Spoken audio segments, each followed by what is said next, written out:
Welcome everybody to our final QMUL Law Alumni Series seminar for 2021. I'm Mario Mendez, a reader in law at Queen Mary and a QMUL alumni myself. This series was conceived as a way for us to nurture our links with our alumni and keep us engaged with each other. And we are delighted that alumni from all over the world have been able to partake in this endeavor. The schedule for the second half of the academic year has not yet been finalized, but our first speaker in January will be, as you can see on the PowerPoint, Dr. Fabio Giuffrida, an alumni now working at the European Commission, who will be speaking about the European Public Prosecutor's Office. Reminder as well that the URL at the bottom of the PowerPoint has the links for the videos for all the prior alumni seminars that have taken place. Turning now to our seminar and speaker for today, it is a great pleasure for me to introduce my colleague, Erichines, who is Professor of Law and Humanities at QMUL, and whose talk today is entitled Free Speech is the Most Important Right of All. Discuss. Before joining Queen Mary, Eric worked with the International Commission of Jurists and the United Nations Subcommission on Human Rights, and on private litigation before the United Nations Administrative Tribunal in New York. He is a prolific author. I believe Eric has now published 7 monographs, and an 8th is due to be published next year by MIT Press, entitled The Most Human Right: Why Free Speech is Everything. He has done TV, radio, and press interviews for media in a wide array of different countries. His opinion pieces have appeared in, amongst other fora, the Washington Post, The Guardian, and The Independent. He co-founded and currently directs the QMUL Center for Law, Democracy, and Society.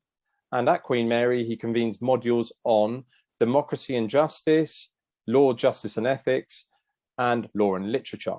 He has taught undergraduate and postgraduate modules at Queen Mary in jurisprudence and legal theory, public international law, international human rights law, and US constitutional law. He has supervised many LLM dissertations at Queen Mary and also a number of our PhD candidates, including individuals who now hold professorial posts at other universities. In short, Eric has been central to the life of our law school for many years and will be known to many of our alumni. And so I'm delighted he accepted the invitation to speak today. Now, before passing the virtual floor to Eric, a quick word on the format for today. Eric will be speaking for about 30 minutes, and this aspect of the seminar will be recorded, his initial presentation, and then we go to our Q&A session of around 20 minutes or so, which is not recorded.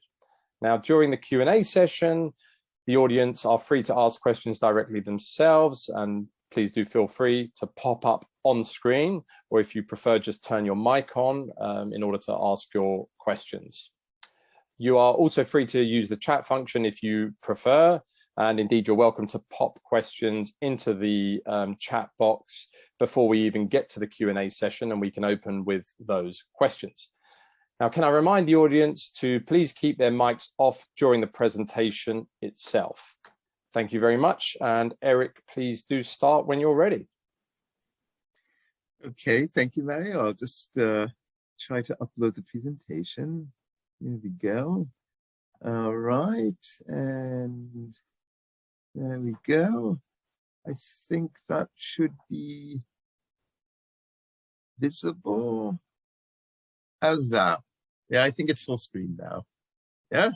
Perfect, thanks, Eric. That's lovely. All right, then, very good.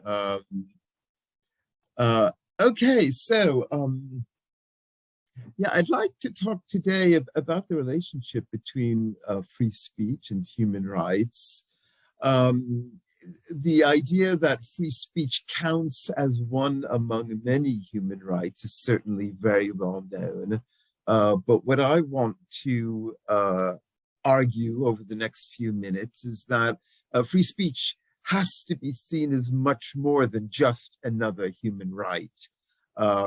As the title suggests. I'm going to try to explain why that is. Now, in order to do that, we really need to go back to the very concept of human rights, because I'll be arguing that, in my opinion, we've completely misunderstood the concept. I think we've been misusing the entire concept for several decades now, particularly since the concept has become international. And so I want to go back to the beginning.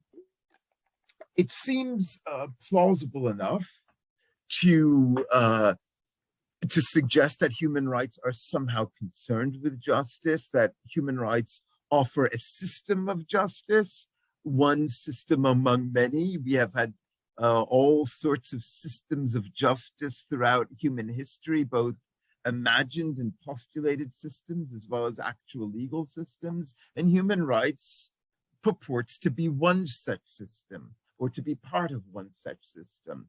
And so if we think, going back thousands of years, right, to highly influential belief systems, right? We could go back to Confucianism, Hinduism, Buddhism, Plato and Aristotle, Judaism, Christianity, Islam, and many more, right? All of these are, right, long-standing, indeed ancient belief systems, which in some way have been associated with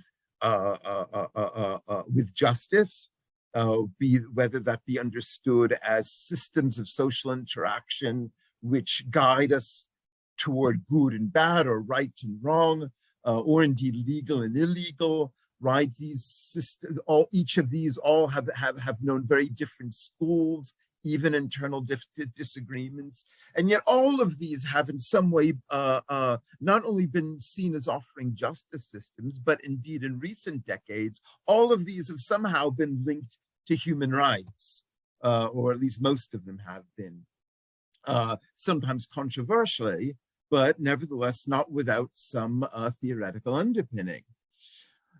At the very least, we can certainly say that, right, as we go throughout history, looking at all sorts of systems of justice, we can say that a system of justice is, at the very least, somehow concerned with ways in which government treats its people. And we can say that, again, however different these various systems might otherwise be, all of them are at some level, in some way, concerned with the delivery of what we can simply call human goods, right? Whether they dictate fair trials, or provision of minimal levels of food, or healthcare, or education, right? Whatever form it might take. As we look throughout history, we find all different systems of justice which are somehow concerned with providing people with the goods they need, the things they need to survive, the things they need to have to have good lives. So I think these statements are kind of obvious and uncontroversial. And then the question is, well, what kind of system of justice then is human rights? How do human rights fit into all of these? Particularly since most of them have been seen in recent years as somehow compatible with human rights. And so my question is, well, then what is distinctive of human rights as a system of justice? To put this differently, for many years, scholars have tried to draw links from these various ancient traditions to human rights, to show what they have in common, to show how human rights shares common ground with all sorts of other traditions. But I want to know, what is distinctive of human rights? Does human rights offer anything or do anything that no other system has ever done? Is there something distinctive about human rights as a system of justice? Again, if we look at some of these earlier systems, on one hand, we can say they have been ambiguous, right? All of these different systems have been wide open, subject to enormous differences of opinion about what they teach, about what they require, right? These debates within these various traditions still go on. And so none of these systems have ever been fixed. They've been dynamic. They've changed over time. And so in order to try to understand what is distinctive about human rights as a system of justice, again, I want to go back to this observation that systems of justice always in some way purport to provide us with certain human goods, certain things, again, that we need, that make life either livable or more valuable, more sociable, more communal, whatever it might be. And so then my question is, in trying to understand what is distinctive about human rights, my question is then, what is it that turns human goods into human rights? What makes human good? What is it that human rights do that makes human goods the object of human rights? I think many lawyers think that they understand and could answer this question, but I'm not sure that's really the case. But well, we'll have to see. So, so another way of posing the question is then, what turns goods into objects of rights? So that's going to be my next question. And in particular, what makes human rights legal rights? It's well known that every legal right always correlates to a legal duty, right? So if you and I have a contract, right, where you pay me £10 for a delivery of carrots, right, and you've paid me, right, then you have a right to the carrots, right? You have a contractual right, and I have a correlative duty to deliver those carrots to you, right? So in that respect, every legal right always correlates to a legal duty, right? Again, uncontroversial, particularly since people such as Wesley Hofeld and Hans Kelsen, who essentially defined a legal right precisely as the correlate to a legal duty. Now, if that's the case, then every human right must always correlate at least to some government duty, right? Now, as we know, human rights do not accrue only to governments. Other actors can also have duties under human rights law, but governments necessarily do. So at the very least, every single human right correlates to some government duty. And this I'm calling the duty principle. Again, I don't think anything I've said up until now is terribly controversial. I think most of it would be widely recognized and indeed seen as pretty obvious. But a few problems arise.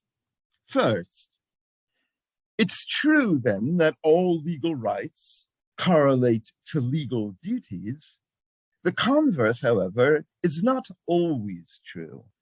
Not all legal duties correlate to legal rights.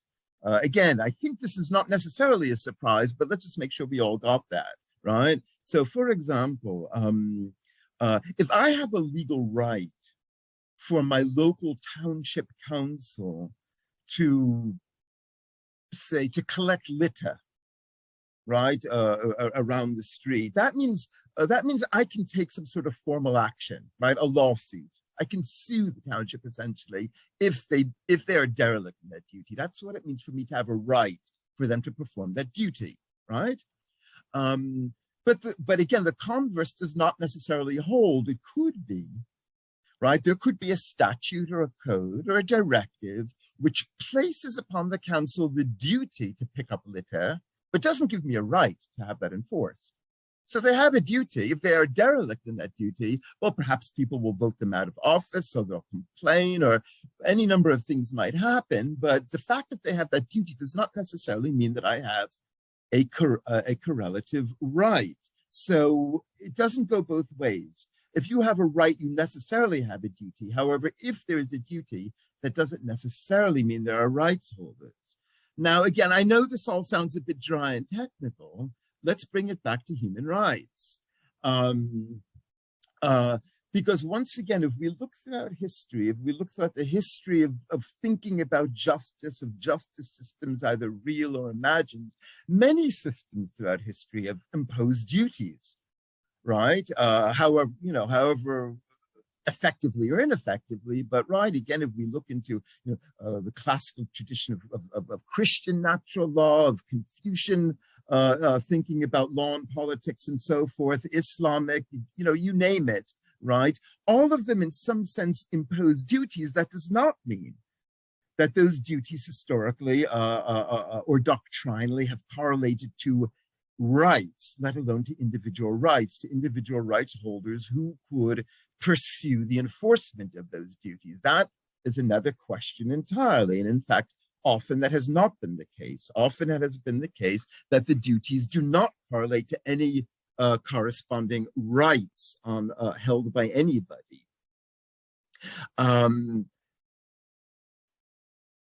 Another way to put this, then, is that the duty principle provides a necessary account of human rights, but not yet sufficient. So we still haven't found what is distinctive about human rights. We've only put in one piece of the puzzle, right? And again, a very well-known piece, that clearly human rights correspond to, at least to some duties on government,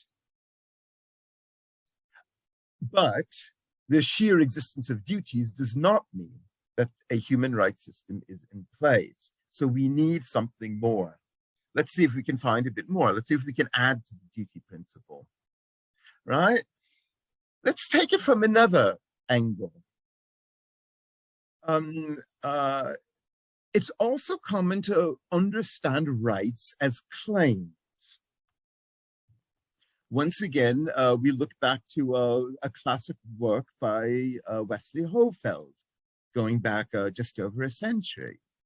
And Hofeld famously writes, if we seek a synonym for the term right, perhaps the word claim would prove the best. And indeed, this suggestion has been very influential. Hans Kelsen said something very similar, although there's no evidence that these two were very familiar with each other's works, at least. Well, Hofeld died fairly young. Kelsen was probably familiar with Hofeld very late in life, but not when he was writing his most influential work. So it's curious that these two important thinkers came to their conclusions pretty much independently, and yet almost with identical formulations. So Kelsen writes that conduct imposed as a legal duty is commonly seen as the content of a right, Recht, that is the object of a claim or Anspruch. And what's also interesting here, I'll just drop a little footnote, is both the English word claim and the German word Anspruch, they both have to do etymologically with speaking. In the case of the word claim, which comes from the Latin clamare, it's literally related to the English for clamor, right, with kind of noise making, and just as Anspruch comes from sprechen, which is again to speak. But again, that's just a footnote. That's just a curio. I'm not resting my argument on that point. Now, nevertheless, so Hofeld and Kelsen then they're both aware that a right must correspond to a duty, but they're also aware that there has to be some sort of claiming. Right, which sounds very much like a speech act at some level, or an expressive act, right? Even if it were just, kind of filling in, or ticking a few boxes on your mobile phone, right, in order just to claim something from local government. Again, that's still claiming, and that is doing it through some sort of communicative process. By communicative process, we can say essentially speaking. Right, so both of them seem to be aware that speaking are somehow constitutive. Now, what's interesting is they never really discuss this point. The point about duty they discuss at length, and I think it's because both of them, for the most part, they certainly do not talk much. In fact, they scarcely talk at all about what we today know as human rights, the big controversial things like, again, freedom of religion and fair trials and torture and food and healthcare. In fact, they almost go out of their way not to talk too much about those sorts of things. They like to talk about very mundane, everyday law, the ordinary contract, the ordinary tort. They just kind of want to know, what kind of account can we give of a legal system in the most ordinary, everyday, mundane, banal sense? And so I think that they don't talk a lot about the speech element, the requirement that you have to have the freedom to speak, because it's so obvious. It's not that they have any doubts when they call a right a claim. It's just that it's so obvious for the kind of cases that they are treating and analyzing, right, such as a contract, a tort, a property transfer, whatever it might be, that if you are going to pursue the right, that some sort of expressive act is necessarily presupposed. That a claim could not proceed in any other way except through an expressive act, i.e., speech of some sort. But when we do introduce human rights, again, neither of them spoke much about human rights. In fact, essentially didn't speak about human rights at all. And human rights was not a particularly current notion at the time that they were writing their most influential works. It only really becomes a central legal notion rather later. But be that as it may, once we add something like human rights, again, these often highly controversial areas, right, such as extrajudicial killing or genocide or torture or healthcare or education or housing, these fundamental needs, right, which can often be objects of great debate, and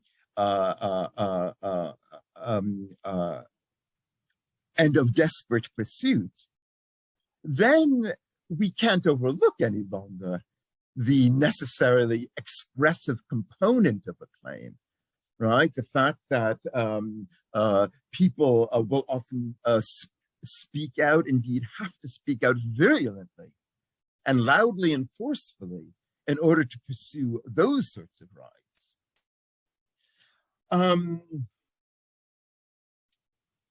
And so this I'm calling, in addition to the duty principle, remember I said the duty principle was necessary but not sufficient.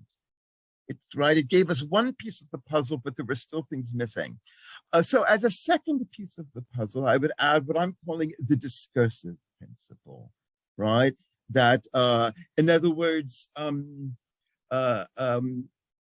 it's simply mistaken to look at free speech is just another human right, along with not being tortured and freedom of religion and all the others that I've been naming.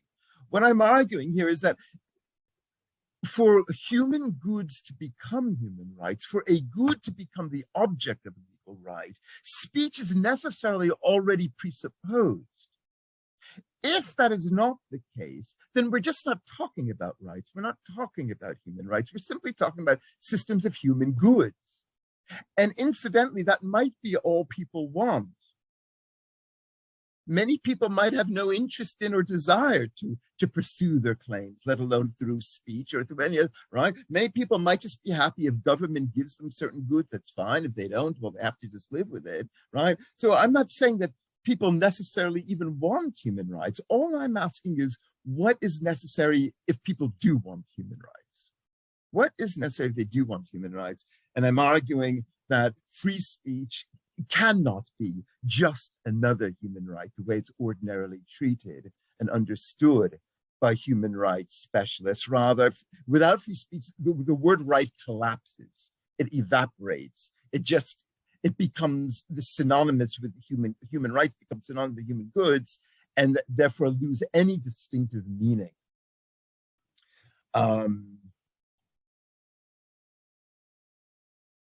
So, to bring this all a bit down to earth, what are the ways in which we usually pursue human rights?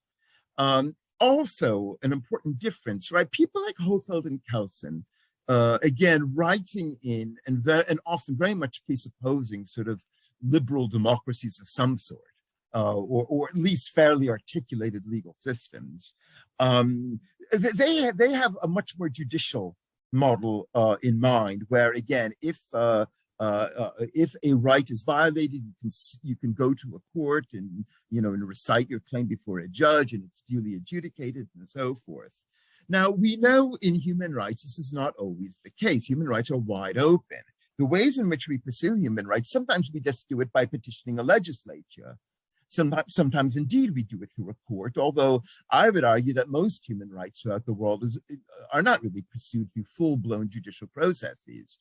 A lot of the activism is done, again, in other ways. Petitioning legislators, administrative agencies might be another possibility. But again, this is not so important. My only real point here is that there are many ways in which people pursue human rights. In other words, people pursue human rights by appealing to government at different levels or to different branches of government, whether it be courts or legislators or administrators, right? But then the question, the ancient question, quis custodiet ipsos custodes, in other words, who is to guard those guardians? When the legislature doesn't act, when the court reaches an adverse decision, which you consider to be an unfair decision, when an administrative agency does not give you the hearing that you think is required, when for whatever reason your quest for human rights fails you, you are unable to obtain human rights, what is your final recourse? What is your last resort? Your ultimo ratio, right? Where do you turn? And once again, my argument is it can only be free speech. It can only be free speech. It's the only thing that's ever left to you. And to the right to criticize, right to appeal to the legislature, but also to criticize it for not recognizing your rights or for not doing it adequately, right? Or to courts for not hearing your case or for deciding your case unfairly or inadequately, administrative agencies and so forth, right? Free speech is the only thing you ever have to fall back on. And to the extent that you do not have free speech, you lose full access to whatever right it is you are pursuing. So once again, free speech right is not just another right. It once again sets the very possibility for having rights. If rights are to have a distinct meaning as opposed to just regimes of delivering goods, right? Or as Immanuel Kant said in 1793, free speech is the sole palladium, right, of the people's rights, right? The sole, protective garb, as it were. Oh my, hold on a second, there we go. Yeah. So again, I think conventional sort of specialists in human rights on this point, they would say, what's the problem here? What's the issue, right? If you look at any serious human rights regime at the United Nations, at the European Court, the Inter-American system, the African, right? All of them, or many national systems, right? They all at least mention right to free speech, and the more serious they are, the more value they attach, right? But I hope that I've been making clear that a kind of objection would simply miss the point, right? Because my whole point is that if you only see free speech as just one on a checklist of rights, then you've misunderstood what a human right is. You've just collapsed the concept of human rights into human goods, right? So free speech cannot be merely included on the checklist. It is foundational of the entire list. And indeed, whichever rights you wish to include, right? There are age-old debates about, for example, the philosopher John Rawls thought that the list of human rights should be very restricted. He only recognized about, 7 or 8, right? That's not the dominant view. The dominant view, internationally in particular, has been to recognize many more. And again, we get all sorts of variations. My point is that no matter how large or small you make the corpus, no matter how you understand human rights, no matter which rights you include and exclude, they simply do not make sense as human rights. They are not human rights at all unless free speech is already presupposed. Right? And in that respect, obviously, I very much go up against the grain of conventional thinking about human rights. Certainly in international law, overwhelmingly, the consensus among experts is that we cannot have hierarchies of rights, that to use one of the famous kind of catchphrases from about 1993, the famous Vienna Declaration on human rights. All human rights are considered to be indivisible, right? Or as people tend to say today, they're all deemed to be co-equal. We cannot have hierarchies. And of course, I've been challenging. I'm trying to challenge this idea that they're right. I would say that's true of all the other rights, but that's precisely not true of free speech, and only of free speech. I think I'm being asked to hurry up, so I'll try to make a few last remarks. Hold on, what is this in the chat? If you have, oh, sorry, no, I'm not being asked to hurry up. But anyway, I will hurry up because some of you might want to come in. So let me just make a few more closing remarks. There we go. How then are, right, so given that what I'm proposing is certainly very different from the conventional ways in which human rights are understood pretty much everywhere, how would I use the criteria that I've proposed today in order to assess contemporary international regimes? And what I would say is that if you want to look at the sorts of regimes we have today, particularly at the United Nations, but also elsewhere, I would say that they're just not human rights regimes. Certainly not what we have at the United Nations. There's no serious, again, I mean, the word human rights has been attached to them for decades in millions of documents, but that doesn't make it so. I would say that the prevailing international regimes, I would call them managerial regimes of goods, right? They are regimes of human goods. But precisely because they have failed to understand free speech as constitutive, they cannot be called citizen-directed regimes of rights. Let me give an example, right? If you were to kind of just look at international practice, if you were to compare the way, say, the leading human rights agencies compare Norway to North Korea, right? Now, you can guess why I've chosen both of those, forgetting about the fact that they both have the concept of northernness in their names. Of course, Norway always comes out just about on top, right? Norway is always sort of the best performer, or one of the very best performers on just about every human rights measure. And North Korea is, of course, just about the worst on every measure, right? And that's it. In other words, if you just kind of spend your days going through, the mountains of United Nations human rights reports from all the different United Nations committees and agencies and whatnot, basically what you get is, Norway kind of gets first prize or second prize, right? Norway is way out in front and North Korea is in the back. So North Korea needs to catch up. North Korea needs to try harder. It needs to do more, but it's the same criterion being applied to both of them. My argument is that that is completely senseless. That is measuring goods. That's measuring how much each one gets goods or delivers goods to its people, right? What I'm arguing is not that North Korea is a poor human rights performer. I'm arguing that it's not a human rights performer. There's nothing rational, there's nothing sensible about holding it to a human rights standard unless human rights have no meaning.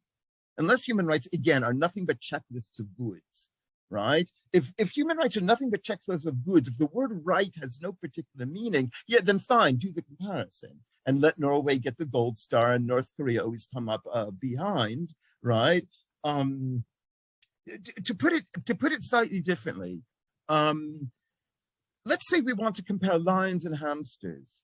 It's just misleading. It's an abuse of language to say that lions are good zebra hunters and hamsters are poor zebra hunters. You can't hold hamsters to the criteria of zebra hunters. They are not constituted to be zebra hunters. It's simply a misuse of language to call them zebra hunters, or to call them bad zebra hunters, as if they could somehow be good zebra hunters. They are not constituted to be zebra hunters. North Korea is not constituted to be a human rights regime. So, and to assess it as again, just kind of lagging behind. It needs to catch up. It's simply to again, to deflate the concept of human rights, to make human rights sterile and meaningless concept. So we have to distinguish between a poor human rights performer and a non-human rights performer.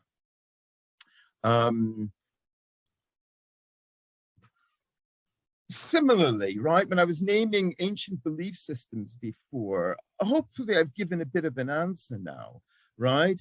The question about the degree to which any given sort of ancient belief system is compatible with human rights, right, and the criterion I'm proposing is, well, again, to what degree do people have the freedom to claim any promised goods as rights? And in my opinion, that will give you your answer about the compatibility. Quite contrary to the kind of the fashion in recent decades, which has been to see, all and sundry systems as simply as straightforwardly compatible with human rights. Again, they've only come to that conclusion because they're using a concept of human rights that is virtually meaningless. It's just checklists of goods.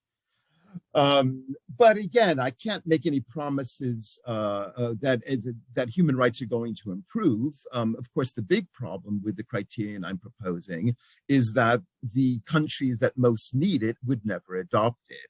I'd rather just face that honestly. Rather than continuing with this kind of United Nations charade that, again, you hold North Korea and Norway to the same standard, and North Korea just happens to be struggling along. Now, I'm just wondering how much time do I have left? I haven't been keeping track. You're okay for a few more minutes if you want. Oh, all right. Okay. Sure. Okay. Well, in that case, I'll just raise one more point, and then I will be able to finish. An obvious question arises about what I'm proposing. If I am arguing that free speech is not just another right, but that human rights make no sense unless free speech is already presupposed, already foundational, right? Somehow, at least conceptually, not necessarily temporally, but conceptually prior to human rights, then the question is, well, then, are human rights somehow prior to any regulatory regime, right? Because if not, if free speech has to have some sort of legal limits, then it does end up looking like just another right, which is subject to limits and restrictions and adjudication like any other right. So the question is, if I'm posing free speech as somehow foundational, am I therefore arguing that free speech is absolute? And if it's not absolute, in what sense is it foundational? Right. Okay. So these are the questions. If free speech is subject to restrictions, how can it be foundational? And if free speech is foundational, is it therefore absolute? Okay. I don't think this is a big problem actually, but I do think it's worth posing because it could pop up in many people's minds. And here, I think the fundamental distinction to draw is between so-called content regulation and so-called viewpoint regulation, right? So certain uncontroversial limits on speech, such as prohibiting perjury, right, courtroom perjury, or prohibiting breaches of doctor-patient confidentiality or lawyer-client confidentiality, and so on, right? Or prohibiting graffiti, right? There are all sorts of limits on speech that we don't normally find controversial. And these, I'm arguing, are what's known as content-based restrictions.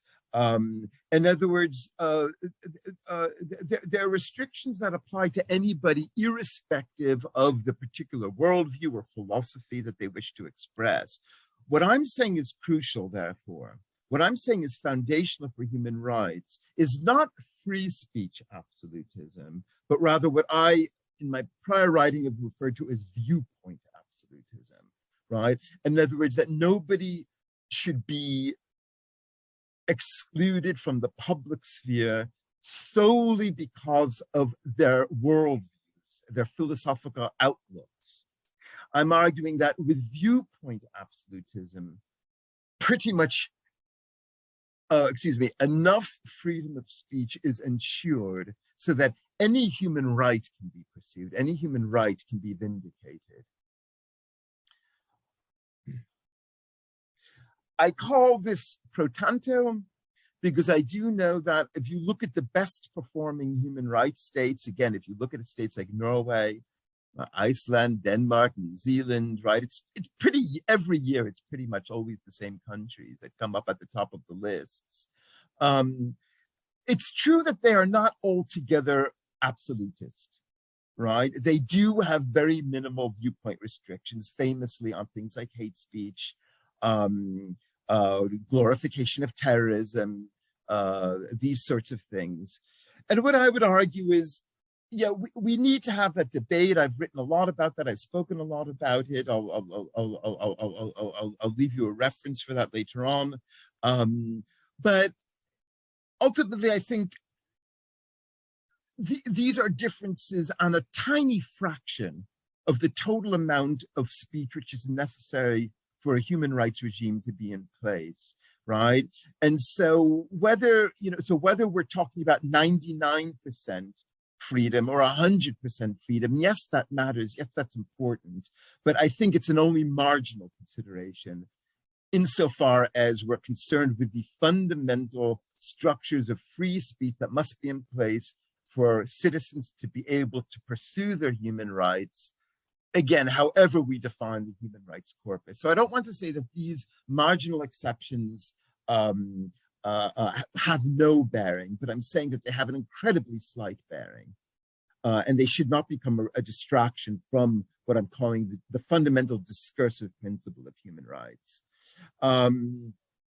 Another important point to make is that here again, just as with the duty principle, I'm positing the discursive principle as a necessary condition, but not a sufficient condition for human rights. Yeah, we know, for example, that viewpoint absolutism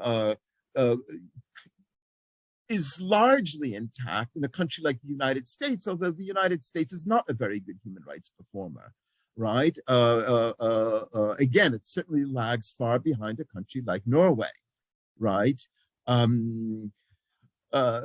So my point is not that wherever we find free speech, we find a good human rights record. My point is, again, the converse, and this is crucial. Wherever you do find a good human rights record, you fundamentally find a lot of free speech. And that's the crucial point. So free speech, I'm not saying it's a sufficient condition for a human rights regime. I'm saying it's a necessary condition. Right. So again, to stick with the example of the United States, the discursive principle is intact. The duty principle is still rather wanting. In a country like Norway, both principles are respected to a very high degree. And this leads me to my conclusion, which is that I would argue, and again, everybody in international law is going to be outraged by this idea, human rights are only possible within democracy, right? Again, non-democracies can treat their citizens well. They can deliver goods. Some dictatorships, some non-democracies can deliver some goods probably better, particularly if they're wealthy, right? So, I'm not going to make any pronouncement on the best type of regime to get human goods, right? Again, history gives us all sorts of examples, and we could probably argue late into the night about that. Again, I haven't been asking about how to optimize the delivery of human goods. I've only been asking what is distinctive about a regime of human rights. So I would argue that human rights are only possible in a democracy because human rights are only possible within a constitutional regime in which free speech is not simply a liberty, but is, again, constitutive, right? Is inherent to the constitutional order and to the very concept of citizenship. I'm going to leave it on that on that looming note. I understand that there would be a lot more to be said, but again, my point, my aim today was simply to put some of the basic ideas on the table, and then I'm happy to chat about them a bit more to try to give them a bit more precision.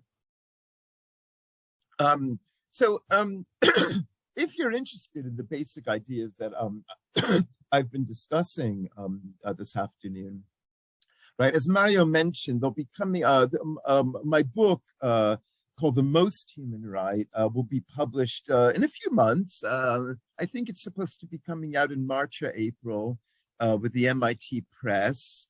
They've promised me it won't be too expensive. In fact, it's even had a review from Steven Pinker. I just thought I would toss that in there. And a few other people, Samuel Moyne and Nadine Strossen. So that was very nice of them to give me a little booster. And if you're interested in some of these other questions about, again, what are the acceptable limits of free speech? This is a book I wrote a few years ago with Oxford University Press, trying to look more deeply at the idea of controversial speech and of appropriate limits on speech. So I kind of needed to get this book out of the way before I could kind of proceed to the one that to the theme that I've been discussing today. All right, then. I guess I'll leave it there. And I'll thank you very, very much for your very kind attention. Yeah, happy to chat a bit more if you'd like to do that. Thank you. Great. Thank you very